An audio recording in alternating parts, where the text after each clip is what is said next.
going to go over a handful of little talking points before I jump into like the actual display of the trail project and why you're all here. But I wanted to give you guys some background as to how this came about, why we have it and what it is.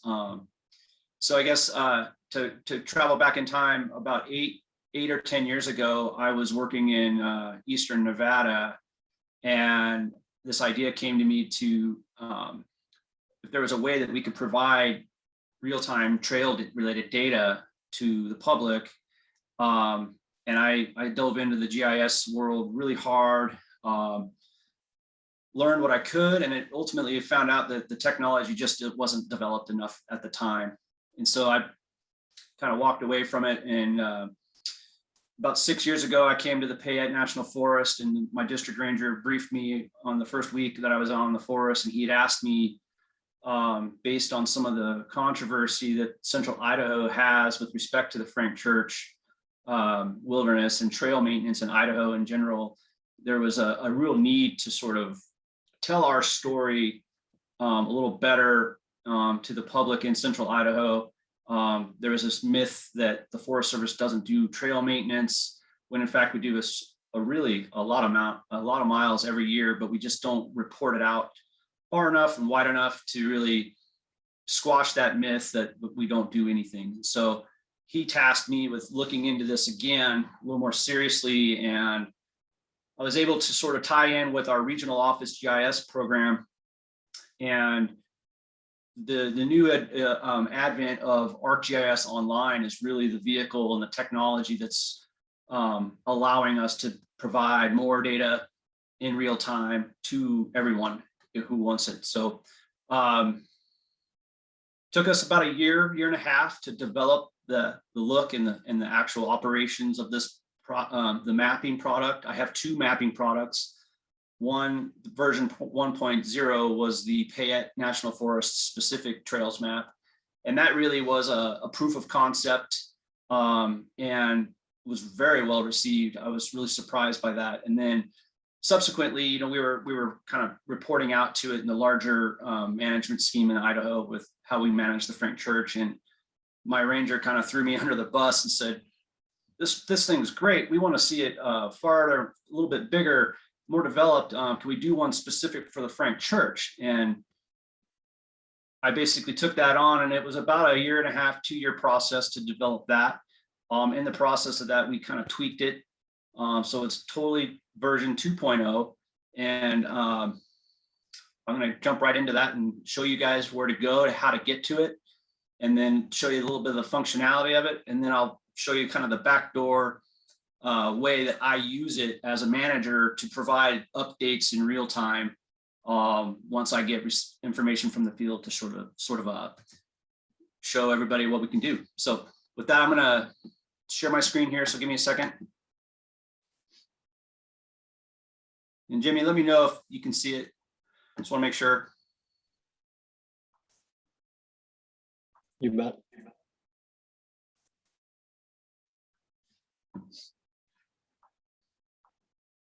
Okay, I can see the web page, Payette National Forest. Okay, great. So here we are. We are at the Payette National Forest external facing, public facing web page. And so if you were to go into fs.usda.gov/Payette, or just find a link in Google and come to the Payette website, this will be the first page you see. Midway down the first page, there's a couple of images with maps. This first map is the Payette map. Just click on it. It brings you in. And on top, there's a little quick disclaimer that, hey, things change. So what we see on the data, the map may not actually reflect reality on the ground. And that's very true. Trees fall on the trail every day, and we clear it as we can. So if you zoom in, you can see a variety of colors. We have green, we have black, we have yellow, we have purple. And here's the legend on the left side of the map. And this shows the color coding. So purple is, we are not scheduling that for maintenance this year. So the likelihood of that being a cleared trail is low. Yellow is, our plan for the year. We are planning to maintain that trail. Black is not maintained, and that's predominantly because we either, those trails don't exist on the landscape anymore, or we just never maintain them anyway because we have higher priorities.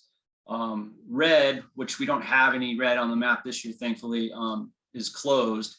And that's reflecting of, like, if we have a closure order on an area for a fire or a landslide or something else safety related that we have a closure on, we will change the trail to reflect that.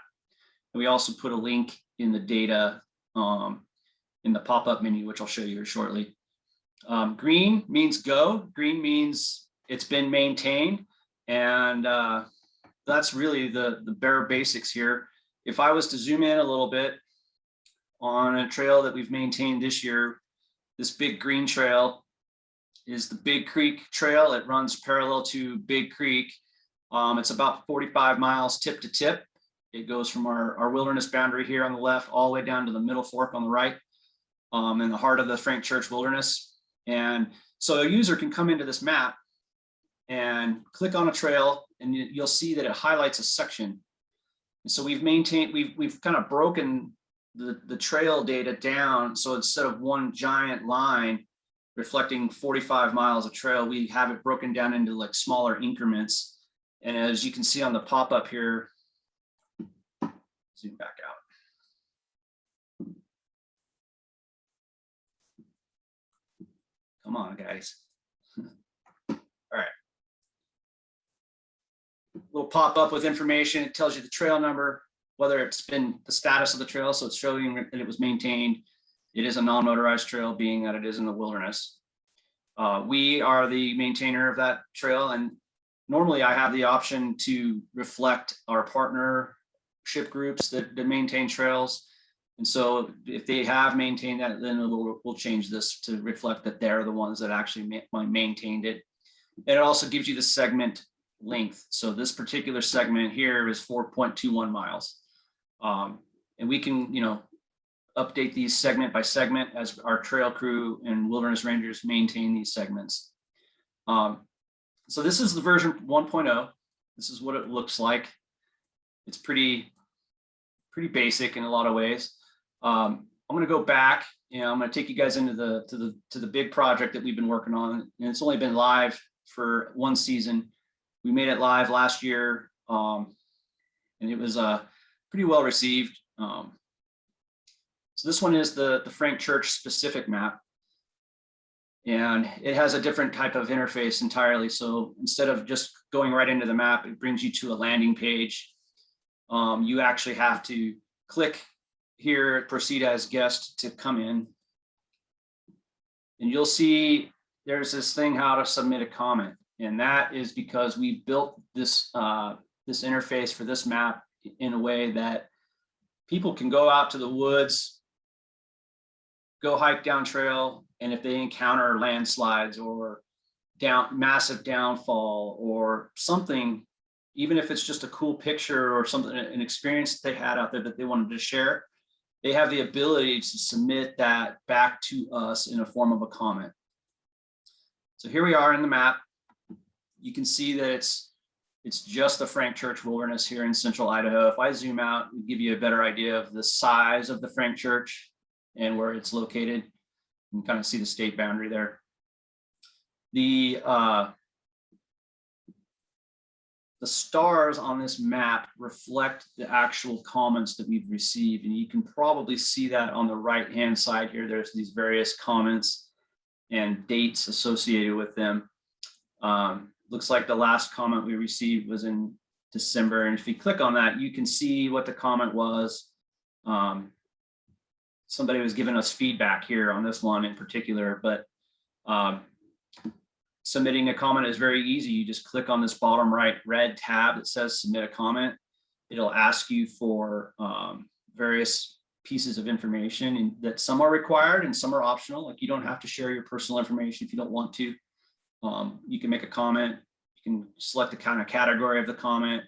You can upload a photo, and you can also click on the map by clicking this bullseye here and navigating to the map, and you can make a point there, and your comment will be associated with that point. And so this has been an interesting experiment to see how well people have used it. As you can see, also the Frank Church map hasn't really been updated yet for the season. We're probably a little behind on that, but we're going to be getting that done here in the next few weeks. But that's basically it. And so people use this tool to plan backcountry adventures in the Frank Church. We get calls all the time, especially with surrounding hunting season. People want to know, what's the best way to access certain places on the map, where, what's the trail conditions. And I always push them to this map now and say, look at the map. You can see when you click on a trail, there's a lot of information that you can see. We include on there the date last maintained. And so this particular trail that I just highlighted, the Bismarck Trail, was last maintained by us in July of 18. So we don't get to every trail every year, but we get quite a bit of trail done every year, regardless. And so this will help people make a better informed decision about how they're going to get to a point. They know that, oh, if the trail is yellow and it's scheduled, they can look at that date last maintained, and they know that, oh, well, they maintained it last year in July. So if my trip's in August, there's a good likelihood that that route might be clear again in July. So there's a little bit of information there. Now, how does this all work as far as up to date in real time? The way I manage our program is we have resources on the ground in the backcountry working on a fixed hitch schedule.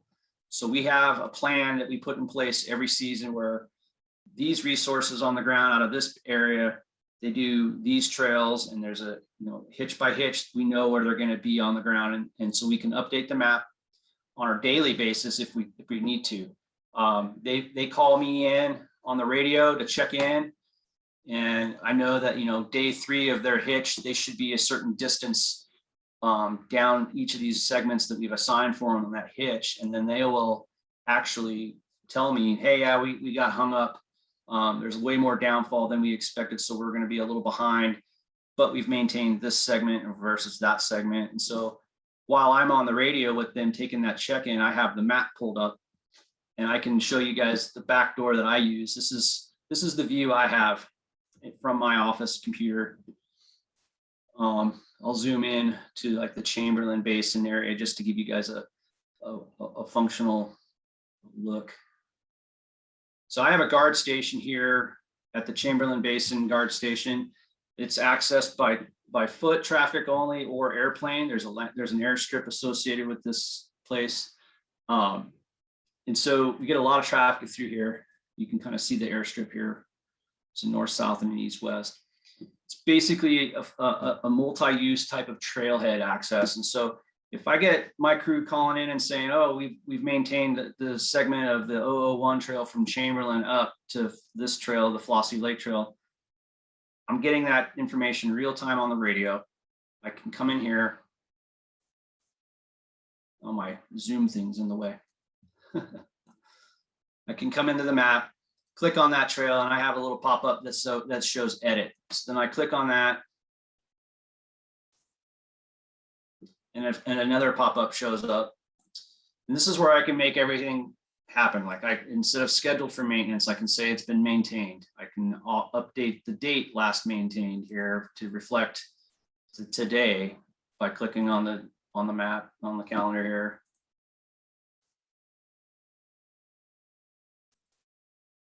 And then I can actually identify the maintainer. So if it's my wilderness ranger and the crew that they're fielding, or if it's a third-party partnership, I've got all of my partners identified in here that I can use, and I can update it accordingly. And then once I'm done, I just click out of there. The line turns from yellow to green, and then on the front-facing map that the public sees, it will reflect all these changes like that. So that's sort of it. It's pretty simple. Getting to this point, though, takes a little bit of effort and a lot of coordination with a few other people, but this is sort of what we're doing. I end up every year keeping a snapshot of time, if you will. So at the end of every fiscal year, when we begin our upward reporting, we lock the map down so nobody can update the map. It's what it is. It's fixed in time. And then we take that snapshot and we archive it. So what we have now is we have 4 seasons of use of this map, and I can take up and pull up those snapshots and I can show people, hey, in 2017 we did, here's what we did. 2018, here's what we did. 2019, here's what we did. And then we can kind of show a history in time of like, okay, these are the ones we do every year, and these are the ones we haven't done in a while, but you can see that we are actually doing a lot of maintenance out there. And so that's the utility of it, and it's pretty straightforward. I think there's really not much else to cover, Jimmy. I think we can take questions if you want. You bet. Hey, thanks, Josh. And that was a great overview of what you have going on. Yeah, feel free to raise your hand if you have a question. You can do that by using the reactions box in the lower right-hand corner of your screen here. And I see Vic Jarvis already has a hand up. And so if you want to unmute yourself and ask, feel free to go ahead. Hey, yeah, I love this map, and I've thought about trying to do something similar here, but one of the issues that's come up, and I don't know if you found a workaround for this, but our trails in GIS are there, one trail is one line feature. So if we have a 20-mile trail and I wanted to mark, the first 10 miles of it being maintained, I don't really have a way of doing that, and I would either have to leave it as unmaintained or color it green and call it maintained, even though it's not 100% true, and just like put a note in. I don't know if you have that same issue and you found a workaround, but yeah, tell me. So yeah, this is where, like I said, the map itself is really easy to use and it looks fine and well, but building it is the trick. And so what that required of us was, we worked in concert with our GIS shop. We had maps printed out with all the trails on it, and we basically met with every rec staff who on the district program and said, okay guys, show me on the map where it makes sense to sort of segment the trail, because we don't do 35 miles in a push. We do 4 miles or 5 miles and then another 5 miles. And so, but like you said, the data is one line. And so we actually had to go in and create a unique data set specific to this product. And so we print the map off, we go through this exercise where we identify the segmentation that makes sense practically. So I know that on a 3-day push, my crew can do 5 to 7 miles. And so we kind of just went through, and on all the long 20+ mile trails that we have, we segmented it out 5 miles at a time. And that way it afforded us that a little bit of overlap, a little bit of wiggle room for, say, yeah, maybe they got that first 5 mile segment and they're already 3 miles into the next segment. I'm not going to update it yet. I'll wait until the end of the hitch or something and then update it accordingly. But you have to create a unique data set in order to do something like this. Yeah, okay, that makes sense. Thanks. It's a little bit of work. Yeah, I know, maybe more work than I was hoping, but I well, that's the power of the GIS shop. They run in the background. It's just a matter of coordinating with them and kind of getting them to understand what you're trying to do, and then executing it. And those guys, they segment lines and they edit things for the motor vehicle use map all the time. So this is like second nature. And so it's just really showing them where you want the stuff to be segmented that works. And you're updating for your partners as well. I was also thinking it might be neat to create a service where, the partners could update themselves, but it sounds like you're taking all the information from everyone and doing it. Yeah, I mean, my role here is as a coordinator for my program. I'm helping schedule and plan the partnership hitches as well. So I know that like in a given year, my motorcycle partnership group, they do everything in part of my district during a certain time frame. And so I go in when at that end of that time frame, I go in and they give me the list, and I just basically update it based on what they tell me that they've done. And then folks in the back country, the same thing. We know that there's only so many volunteer projects that they're going to do every year, but they have a routine, regular thing. And so they own those trails in a lot of ways. And so no need for them to sort of get muddled up in the data management side of it. It's just kind of how we've set it up. So.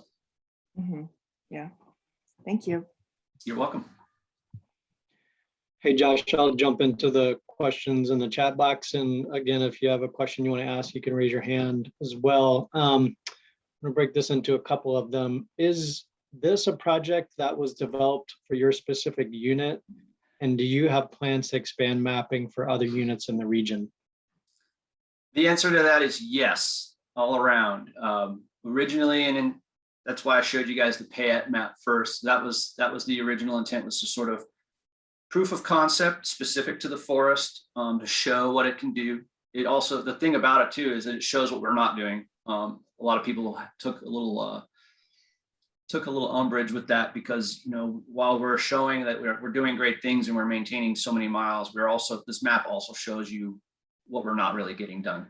So that's a two-edged sword there. From that, we went to the Frank Church specifically.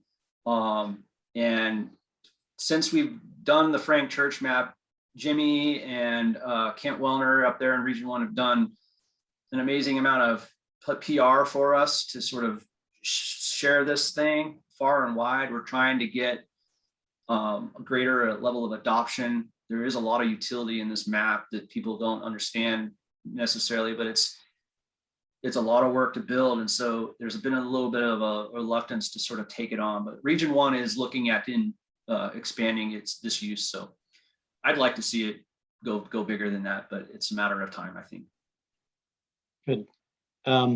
Hey, Louis, I see your hand up. Let me just finish this thought and then we'll go to you. A couple of folks have asked about an action plan that you might be able to share. Like, what was your process for doing this that they might follow? Do you have anything in writing to share? Yeah, that's tough. It's a few steps, you know, and I did not do this myself. I did this with a lot of coordination through the regional GIS shop. And that wouldn't even have happened without having the relationships that I have built over my career with those people, including my forest GIS specialist. So, you know, you gotta have people buy in and to make their time available and to do it. The process itself is pretty straightforward, and I'd be more than happy to go back and look in through my data files for this whole process and share what I can. Great. Would it be more of like a clearinghouse through you, Jimmy, or? Yeah, I think we're gonna have a web page set up for all Okay. the recordings, and we'll have a place for resources too, so we can share it there.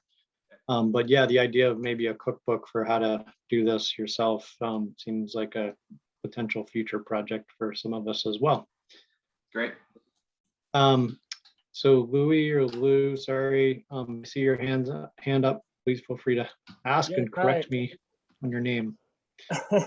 No worries, it's Louis. You got it right the first time. I guess I was just wondering, so we have a little bit of a program like this set up for our campsite monitoring program, and it's been working fantastically. So I really want to plug, just like everybody should get in on this, but in doing that, the trails supervisor was wanting to come up with kind of a development for more trail specific data like you guys have. And I'm kind of curious, at what point do you farm it out to the GIS shop? Is that you guys kind of come up with a more conceptual thing and then say, hey, what can you come up with for me? And then like the upkeep, like you've said, is kind of more in your hands, because that kind of interface is a lot more simple for non-GIS folk like me. Right. So I guess I'm just kind of wondering, like, yeah, what does the breakdown of that process look like as far as like creating a trail specific map? So I looked into the AGOL stuff. They have a ton of different templates for different applications that you can do. And I knew just through other projects that the NEPA people were using this idea of the story map product that Arcgis Online can afford to tell stories about the planning process and stuff. And they have a lot of cool background and maps and stuff. And so I saw that and I was like, I think we could do that with this trail stuff. And from there, I learned how to kind of create that that storybook background and kind of the backbone of the whole thing. And then it became, okay, I got the background map where I want it. I got everything that looks good. Now it's all about the data. And that was when I brought in the GIS guy. I said, hey, I'm looking to do this. We have to create a unique data set. And so he was able to sort of work with me. It took a long time. I won't lie. It took, you know, a lot of tail pulling on my part to like remind him of like that we were working on something and that I need to get this thing further along, you know. And it took an entire off season through the winter of just kind of constant pestering and just making sure that we're moving forward and we're doing the things. And then ultimately, it completely left my hands. You know, I shepherded the idea of segmentation across the forest, as well as in the Frank Church. When we did that map, I had to meet with everybody and go through this idea of how you guys segment, where should we segment? And once you identify that, then it becomes completely GIS related management. So just a lot of patience and a lot of herding cats in a way, because I don't, you know, every GIS person's different, and they're going to be either all in and they're going to make it happen quick, or they're going to be partially in and it's going to take months of, you know, just hitting it here and there. And so it's going to be unique on each unit who tries to make something like this happen. But you know, persistence will get you there. And I'm available anytime via email or Teams for folks that want to walk through or talk through this as we move forward through the season. So I'd be more than happy to share and talk and walk people through the process. There are some user guides out there on AGOL that people can kind of get their hands on. So hopefully that answered your question. Thanks, Josh. Yeah, I think it's a really positive move in the Forest Service, and just want to push towards everybody too. Once you get this set up, it is pretty easy to manage the data. I think those tables is where I've really kind of gotten lost in the sauce of figuring out all of the data management. So I think that's good advice to go through your regional people.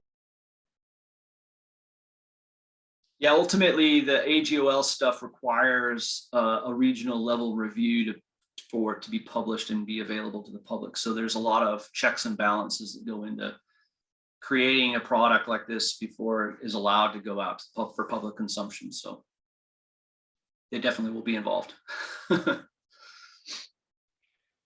Hey, so a handful of questions in the chat. Tim Ewing, I see your question. I think we answered it, but if not, just flag something in the chat again and we'll come back. Matt McWilliams is asking, does this require purchasing of ArcGIS software, or is it all done online? Also, are there apps your folks use to collect data in the field? Yeah, great questions there. This is corporate, basically stuff that's online. We do a lot of our GIS through some corporate servers and stuff like Citrix-based type applications, but then the AGOL stuff is online. You have to get an account set up under your name, a profile basically, and then you have access to a stupendous amount of GIS data. And so once you're in AGOL, you can really do a lot of different things. And so starting there is what I would recommend people just get in there and start poking around and get familiar. And then it becomes, you can do all these different things. But from where I'm coming from, it's been primarily a corporate specific thing. And so as far as if you're not at the agency, I think that, yeah, you would look at having to buy or purchase ArcMap software. AGOL Online though is the future. It's what is widely available. It is free, I believe, because it is online through Esri, and the Forest Service just has a corporate license to use it for business and whatnot. So, but I would say more than likely, if you're outside of the agency, you're going to need some level of GIS software and to have on your computer in order to do anything like this. So, as far as other software or apps, we have a lot of people on our forest like Avenza. I'm not a fan personally. That's my thing. I use Gaia GPS Maps. I use that exclusively on my phone. I have it on all my tablets for my wilderness rangers, and we collect a lot of trail specific data with points and line data with that app. It's really handy.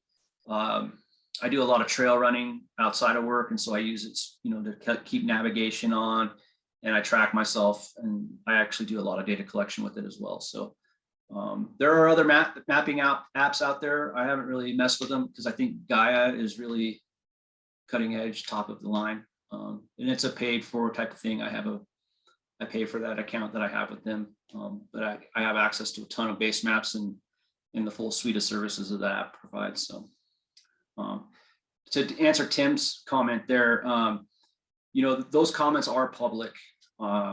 So even if you were to go in that map and pull it up, you'd be able to see those comments, I believe. You just click on the star and boop, it'll pop up. I have the ability to manage those comments through the back door. So when I'm up in there updating trail conditions or status, I can actually review the comment and either allow it to stay visible, or I can delete it if it's not appropriate or it's totally off topic, has nothing to do with anything. If it's a negative, complaint, it's one thing, but if it's, just a troll, bye. And that's the thing about that. That's why we adopted it in the first place, to have that user feedback loop, was so we could actually identify blowdown or rock slides or complete tread failures out there that we may not know about, but the users are out there ahead of us, or they see it before we've come through, or even after we've come through, and they can be like, hey, your map says this was maintained, but here's a picture of something that just happened when I was out there. And so ideally that would work in a revolving way where the public who's engaged and using that tool can say, hey, look, boom, here's something that you didn't think about or didn't see or didn't know about. And then maybe we can reallocate our folks out there to deal with it.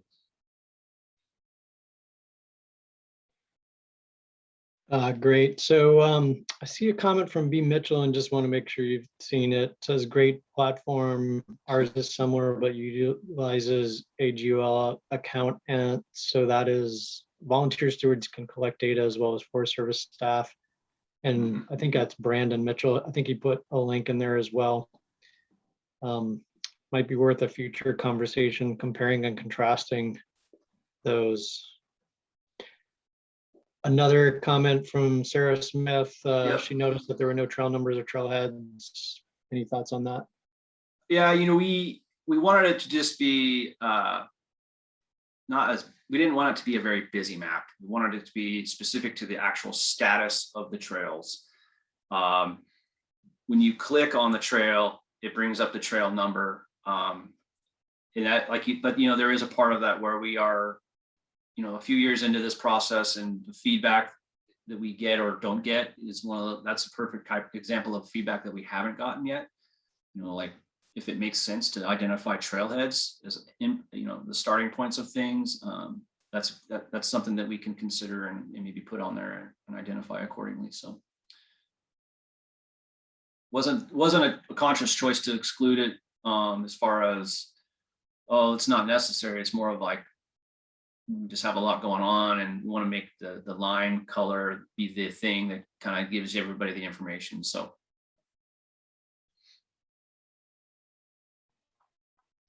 okay, I'm not seeing any new questions in the chat. Again, I can give folks a minute or two to throw something in there. Question from Tally there.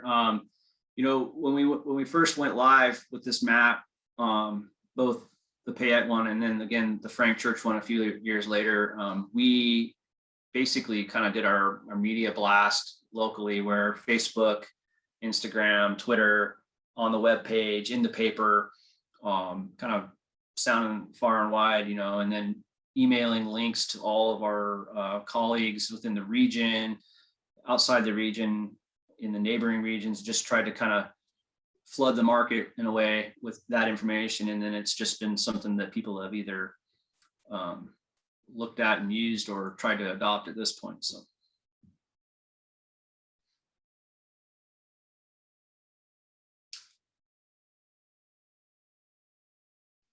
Couple more questions coming in. Yeah, Christy's got a great question there. I think, There's going to be, what I see in the future is going to be a dovetailing of a number of different types of apps. There are so many citizen science-based apps kind of out there now. They're very specific to either partnership groups or states.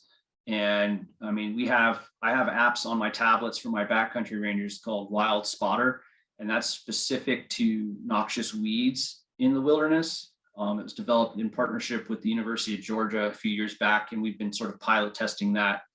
And you know, while our rangers are back there and they encounter noxious weeds, they can pull that app up real quick and just take a couple of little things. And then when they bring that tablet back to Wi-Fi, it syncs. Boop, I get an email with an information, and I can kind of update our weed inventory based on that. Ultimately, though, I see this convergence of these products kind of happening down the road. I don't know when or what it's going to look like, but I definitely see it happening in the future. Let's see. Standard definition on what last maintained means.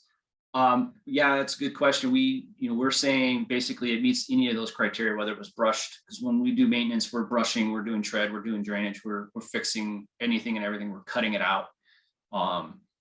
So any of those, all of the above, we don't try to do half of that. We pretty much, if we're sending resources through, we're doing everything. And the public does have an expectation. I think what I've learned over the years here in Idaho is most folks want the trail to be open. Whether it's brushed or not, they don't care. It's as long as the logs are cut and the trail is open, they're good. You know, some other people want that to be different, and that's what we strive for, because our standards are much different than just cutting in a trail open. So.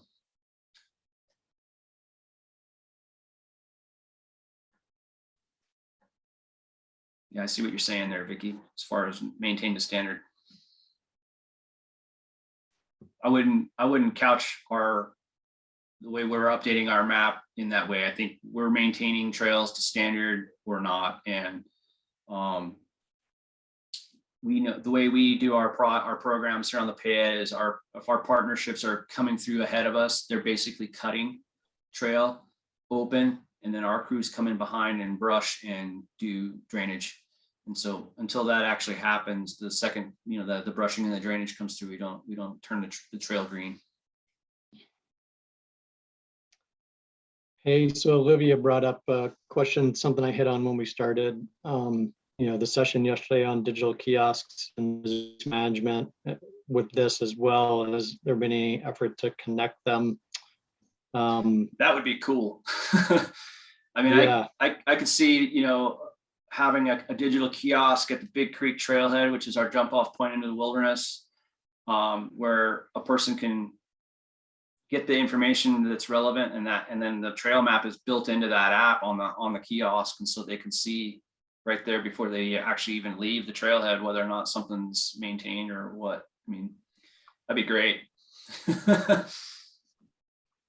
Yeah, I mean, I'll say that's kind of why we started couching these in the visitor use management track, thinking, boy, on one hand, we're looking at planning and such, but on another, we're looking at ways to provide information to help visitors make choices. And so, yeah, hopefully there's a future where we can use both of these together. Right now, as we learned yesterday, the digital kiosk project was just piloted a couple of years ago. So, yeah. It's interesting with those digital kiosks, and Vicky makes a point, is that they have to be updated on site. But when you think about the technology and how things are advancing with 5G and just availability of Wi-Fi in general, some of our backcountry sites are going to have the ability to link up to the space-based platforms like Starlink internet. That stuff's not going away. It's only going to expand. And so we're going to be able to have digital devices everywhere in the future. I mean, that's a double-edged sword, of course, but I mean, that's going to make these kiosks kind of take the next evolution. We'll be able to have them updated real time just through Wi-Fi.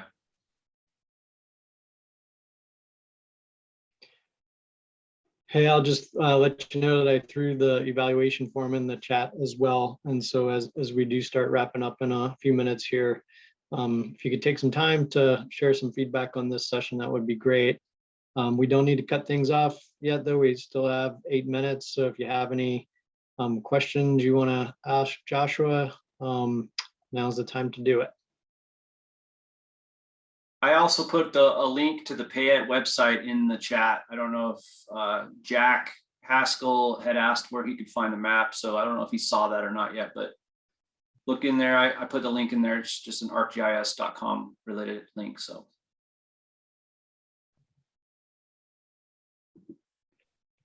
We have an Go ahead, invasive Vicky. species question there. I think you're seeing these, but off the subject, you mentioned invasive species. What are you able to do that species to slow species down or get rid of it? ongoing battle. This is one of those things that we're documenting in the wilderness, which is basically administrative actions that are trammeling actions. We're spraying chemical out there to treat these weeds. We have 2,500 acres of weeds on my district that we know about, and we're treating about 700, 800 a year. So you do the math. We're not winning the war, we're winning battles. There are sites that are pretty heavy vectors, like our airstrips and trails, corridors where we have really bad infestations, and that's where we're prioritizing our efforts. And I'm happy to say that one of our airstrips is starting to make the turn. We've been pretty adamant about treating it regularly for the last 5 years. Just out there last week looking at it, and we're so close. But the thing about noxious weeds is you just can't miss a season. You just can't afford to miss a year. And COVID really set us back across the board. We weren't able to bring the resources to bear that we normally would. And so we lost acres again last year as a result. But it's one of those things, if it's not a priority on a unit and you got weeds out there, you're gonna never catch up or get ahead of it. So I hate it. Hey, Vicky, Vic, go ahead. Yep. Yeah, hey, so just thinking a little bit more, going back to breaking up those line segments. I was curious if you knew if there's like a quick way, maybe using like Python to just like take a whole system trail layer and like run some code and break all the line segments up into 5 mile segments. You know if that's something that can be done? I bet you could. I don't speak Python myself. I know some GIS specialists are really fluent and know how to do that. It would be worth a conversation with your specialist and say, can you do this? Okay, yeah, because I You can was do so many thinking, like, different things with that in that technology. It's crazy, and there's more than one way to do every step. Like right, that's the one thing I've learned. You can segment a trail 3 different ways. yeah, Just a matter of order of operations. And so I wouldn't be surprised if that's something that you could do at all. yeah, okay. If you find that out, let me know. Oh, I will, okay. Hey, Tim Ewing has a question for you. He says, did I see you listed the status of non-Forest Service trails, and can you elaborate? Yeah, that's great. We have a ton of state land and private land in holdings in the backcountry and on our forest in general. And so there are segments of trail that cross private property or through these state lands. And so we identify those segments because they are technically not our jurisdiction. You need some level of a trail easement, which is a process that we would need to go through with each of those entities in order to have the ability to go on those properties and maintain them. We don't have a lot of those easements in place currently on the Payette, so we typically just show them as they're there. They may or may not have some level of maintenance as you cross through there, so we identify them because they are part of the trail system, but they're not in our jurisdiction.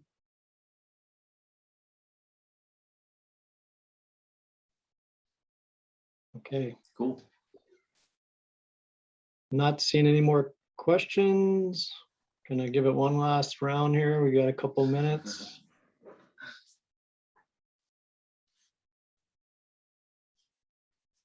Okay. Hey, Joshua, thank you for presenting and sharing the discussion with us. Great information. I'm glad folks made the connections between some of the things we've been covering this week.